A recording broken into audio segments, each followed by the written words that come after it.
부동산 가이드의 첫 번째 코너입니다. 생생부동산 클리닉 위버라인 우아미 이사 나오셨습니다. 어서 오세요. 안녕하세요. 네, 반갑습니다. 자, 오늘도 방송을 보시면서 여러분들의 궁금증을 해결해 드리기 위해서 저희가 전화와 문자 열어놓고 있습니다. 전화 이용하실 분들께서는 02-2077-6356번 이용하시면 되고 문자 활용하실 분들은요. 013-3366-8290번 열어놓고 있을 테니까 많은 전화와 문자 주시길 바라겠습니다. 자, 오늘도 우아미 이사와 함께 저희가 부동산에 대한 공부를 해볼 수 있는 시간을 마련해 볼 텐데 제가 오프닝에서 말씀드렸던 것처럼 부자 리포트를 통해서 과연 부자들은 부동산에 어떻게 투자하고 있을까? 오늘 그 궁금증을 해결해 주실 거죠? 네, 제가 이제 하나하나 좀 말씀을 드리겠는데요. 일단 부자들 지난 시간에 이 부동산뿐만이 아니라 부자들의 자산 형태, 보유한 이 자산의 형태에 대해서 말씀을 드렸었는데 오늘은 그 중에서도 이 부동산 자산 형태에 대해서 말씀을 드리도록 하겠습니다. 일단 부자들이 가장 많이 갖고 있는 부동산의 형태는 이제 상업용 부동산이라고 볼 수 있는데 그게 42%가 되겠고요. 투자 목적 주택이 15%, 그리고 토지로 갖고 있는 것이 이제 12%가 되겠습니다. 그리고 거주 목적의 주택이 31%로 이제 차지를 하고 있는데요. 거주 목적 주택에 대비해서 이 상업용 부동산 그리고 투자 목적 주택의 비중이 약 2배 정도로 높은 것으로 보이고 있습니다. 그리고 이 부자들은 이 상업용 부동산을 좀 활용해서 적극적으로 이 자산 운영을 하고 있다라는 이 상업용 부동산의 그 비중이 상당히 높은 것으로 보여지고 있는데요. 그러면 과연 이 부자들은 어떤 형태, 이 부동산 중에서도 이제 어떤 형태로 그리고 어느 지역에 투자를 하고 있을까 살펴보겠습니다. 일단 부자들의 투자 목적, 보유 주택 현황을 보면요, 중소형 아파트가 절대적인 비중을 차지하고 있는 것으로 보여지는데요. 이 부자들의 이 90%가 넘는 그런 비중으로 이 거주 목적이 아닌 투자 목적의 주택을 한 채 이상을 보유하고 있는 것으로 조사가 되었습니다. 이 평균적으로 보면 투자 목적 주택 수가 2채가 좀 안 되는 것으로 보여지고요. 이 투자 목적 주택의 종류를 살펴보면은 중소형 아파트가 거의 이제 60%에 달하는 것으로 가장 많은 비중을 차지하고 있고요. 그다음 이제 대형 아파트 뭐 40% 정도, 오피스텔 30% 정도, 그리고 이 단독가 다가구 그리고 다세대도 다 합치면은 20% 정도로 보유하고 있는 것으로 조사가 되었습니다. 그렇다면은 어디에 가지고 있을까 살펴보면 이 강남 3구를 포함한 이 동남권 부동산. 네, 강남 3구, 강남구, 서초구, 그리고 송파구, 강동구가 60%가 넘는 것으로 이제 압도적으로 많은 비중을 차지하고 있고요. 그 다음으로는 종로구, 중구, 용산구가 포함되어 있는 서울의 도심권이 한 20%가 조금 넘는 것으로 보여집니다. 그리고 이제 경기도라든지 서울의 서부권 중에서도 이제 마포, 그리고 동부권의 성동과 광진이 포함되어 있는 이 동부권 같은 경우에는 각각 10% 정도로 보유하고 있는 것으로 보여지고 있습니다. 역시 이 부자들이 집중하고 있는 것도 이제 강남과 그리고 이제 도심, 3도심 중에 이제 2곳이 다 집중이 되어 있는 것으로 볼 수 있겠습니다. 그리고 또한 이 부자들 같은 경우에는 정부 정책에 얼마만큼 대응하고 있는가를 또 살펴보는 그런 질문들을 해봤는데요. 사실 이제 정부의 다주택자에 대한 세금 강화부터 이제 시작해서 뭐 대출 규제부터 해서 여러 가지 그런 정책들, 주택에 대한 그런 강한 정책들이 나오고 있는데요. 이러한 부동산 정책 발표 이후에 부동산에 이제 기존 갖고 있던 보유주택을 매각하였다라는 물어봤더니 매각하였다라는 응답이 6.8%에 지나지 않습니다. 그렇게 신경 안 쓰는 것으로 지금 결과가 나왔는데요. 또한 이제 향후에 2, 3년 내에 매각할 의향이 있다라고 답한 응답자 또한 이제 10%가 채 안 되는 것으로 조사가 되었습니다. 사실 저도 조사하면서 굉장히 이제 놀랐는데 놀랍게도 이 부동산 정책이 부자들에게는 이제 끼치는 영향이 좀 많지 않은 것으로 결과가 나왔다라고 볼 수 있겠습니다. 그리고 또한 많은 정책들이 이제 2017년 파리 대책을 필두로 해서 거의 뭐 한 달에 한 번씩 나오고 있는데 그럴 때마다 임대주택에 대한 등록 수도 굉장히 이렇게 왔다 갔다 하는 많은 부분을 차지하고 있었습니다. 그런데 이 부자들에게 이 임대주택에 대해서 이제 질문을 해봤는데요. 약 40%는 이미 지금 임대사업자로 등록이 되어 있다라고 대답을 해왔습니다. 근데 임대사업자 등록한 시기를 물어봤더니 파리 대책 이전에 등록한 비중이 87%나 차지를 하고 있었고요. 그리고 정부의 임대주택 등록 활성화 정책하고도 이제 무관하게 등록했다라는 것을 여기서도 볼 수 있겠습니다. 그리고 또 이제 향후에 임대사업자 등록을 하겠다는 응답이 10% 정도에 이제 불과했고요. 등록하지 않겠다도 60%에 달하는 답변이 이제 나왔습니다. 그리고 향후 상황을 지켜보면서 선택하겠다라는 것도 한 30% 정도로 이제 훨씬 많았음을 알 수 있겠습니다. 그리고 또한 이제 임대사업자로 활동하는 부자들에게 또 가장 필요한 이 부동산에 관한 서비스가 뭐가 있겠느냐 이렇게 질문을 했더니 세무자금,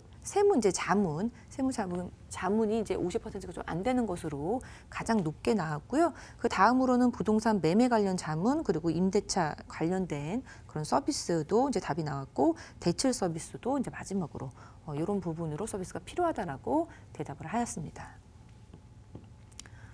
네, 그리고 이 부자들에게 앞으로 이 부동산의 전망에 대해서 이제 물어봤습니다. 물어봤는데 사실 이 부분 같은 경우에 이제 연도별로 좀 볼 수 있겠는데요. 위에 부분 이제 빠르게 회복한다, 뭐 보라색이 완만하게 회복한다, 그리고 연두색 같은 경우에는 현 상태로 정체다, 그리고 빨강색은 완만하게 침체. 파란색은 완만하게 빠르게 침체라고 볼 수가 있겠습니다.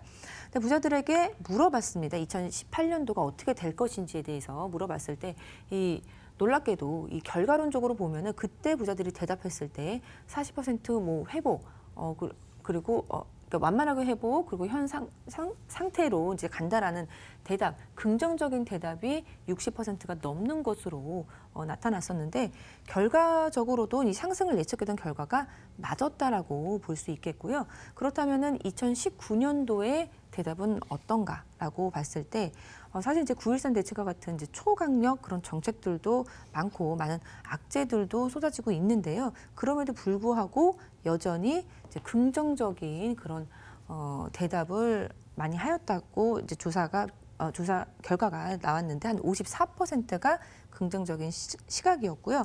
작년보다는 좀 줄기는 했으나 이제 현상 유지와 상승 쪽이 예상된다라는 쪽이 50% 넘는 것으로 보여집니다. 근데 지금 일반적으로 시장에서 보고 있는 그런 예측과는 좀 차이를 보인다라고 분석을 해볼 수가 있겠습니다. 네, 그렇다면은 이 지역별로는 또 어떻게 전망을 하고 있는지 살펴보면은 이 서울을 중심으로 긍정적인 그런 대답이 많음을 좀 볼 수 있는데요. 수도권과 지방 간의 부동산 시장의 이 양극화 현상은 더욱 심화될 것으로 대답을 해왔습니다. 이 서울과 경기 수도권일수록 부동산 시장이 회복될 것으로 전망하는 그런 비중이 좀 높은 것으로 보여지고요. 지방이나 그러니까 광역시나 지방으로 갈수록 좀 부동산 시장이 침체될 것으로 전망하는 것으로 조사가 되었습니다. 그리고 서울 부동산 같은 경우에는 현 상태로 유지가 46%였고요. 그리고 이제 침체된다라는 답변이 29%, 그리고 회복된다는 답변이 25%로 비슷하게 나왔습니다. 근데 지방 같은 경우에는 침체된다라는 이제 답변이 좀 80%가 넘는 것으로 부정적인 전망을 하고 있는 것으로 보여지고 있습니다. 네, 그렇다면 이 부자들 이렇게 지금 그러니까 어떻게 이제 앞으로 지금 부동산으로 갖고 있는 그런 자산 구성을 앞으로 뭐 변경할 그런 것들이 있느냐 하고 질문을 해봤을 때 현재의 자산 구성을 유지할 것이라고 답변한 부자들이 46%로 가장 많았고요. 그리고 현재의 자산 구성을 유지하되 투자 내용을 변경하겠다라는 답변은 23%에 지나지 않았습니다.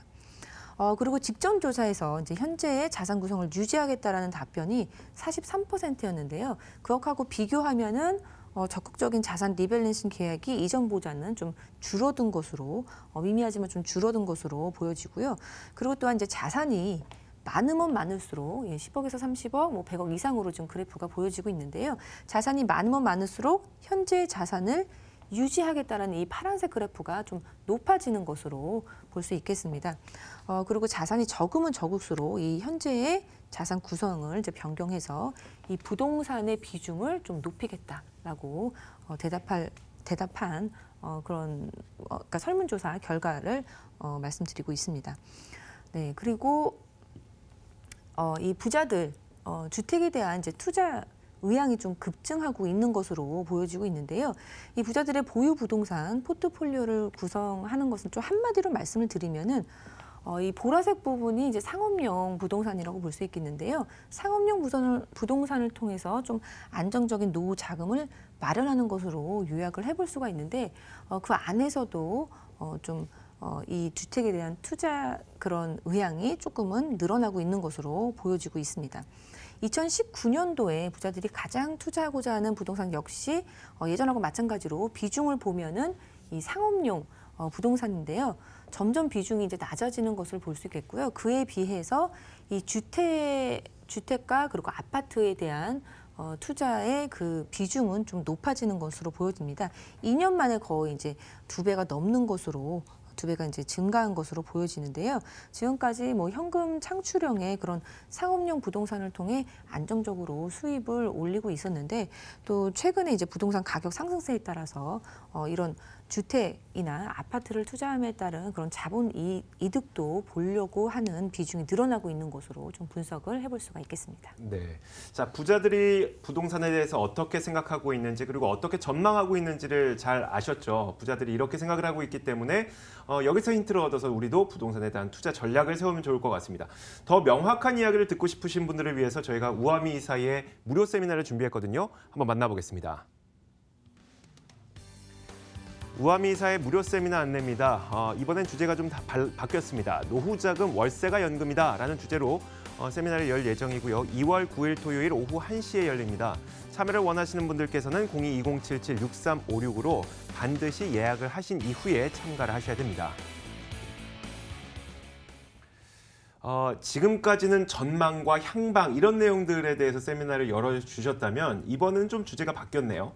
네, 그렇습니다. 이 노후 자금 어떻게 마련해야 되는지 고민하시는 분들 굉장히 많이 있으십니다. 그리고 저희 상담 통해서 오시는 분들도 은퇴 자금 지금 얼마만큼 있는데 어떻게 해야 될지 모르겠다라고 고민하시는 분들이 굉장히 많아서 좀 특별하게 준비를 해봤는데요. 이 은퇴 자금 가지고 어떻게 이 노후를 잘 편하게 지내야 될지 그런 현금 창출형 부동산에 대해서 좀 말씀을 드리면서 어떻게 투자해야지 이 집가 상승과 함께 그런 월세도 잘 받을 수 있는지에 대해서 좀 말씀을 드리는 시간을 갖도록 합니다. 자, 많은 분들께서 참석해 주시면 좋을 것 같고요. 우아미 이사가 준비한 부동산 정보도 있습니다. 어떤 정보일지 화면으로 만나보겠습니다.